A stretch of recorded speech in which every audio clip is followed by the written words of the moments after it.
I've devised this finger exercise as many people who are learning guitar keep taking their fingers away from the fretboard when they're playing, which makes it very difficult then to get continuity with a chord, because if you're doing a chord, you take your hand away before you play your next chord, there's going to be this massive gap every time you do that, and you're never going to get a flow for a song.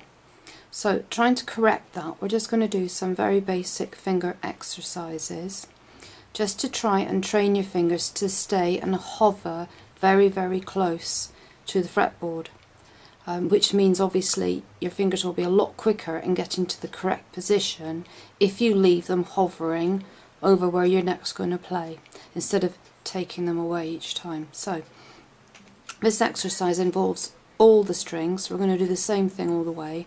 I'm going to stop the metronome so we've got some timing. The idea is that once you've got the hang of the exercise, doing it at this speed, you then speed it up yourself. You'll know what to do by then, and then start going faster and faster until you're really smooth with your movements all the way up and down the strings. Once you're happy with that exercise, you then start to change the fingering. So we're going to start with first finger, first fret on the first string there, then the second finger, second fret, like that. So you can see my fingers aren't moving away at all, they're just hovering.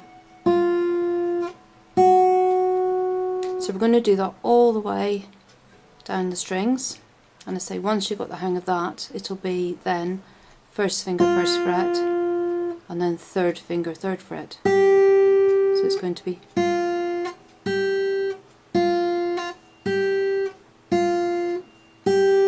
again all the way down the strings.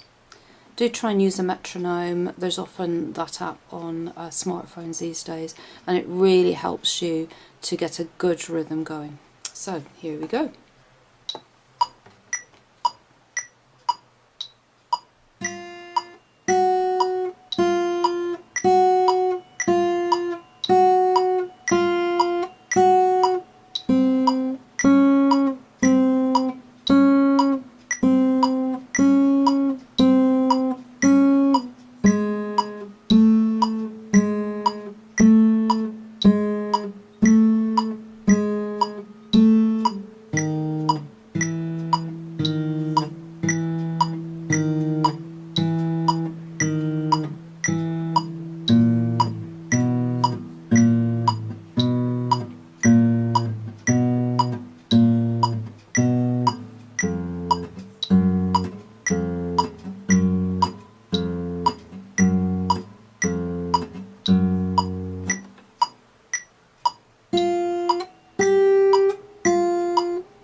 I mentioned earlier when we were just looking at the basic finger exercises about chords and changing.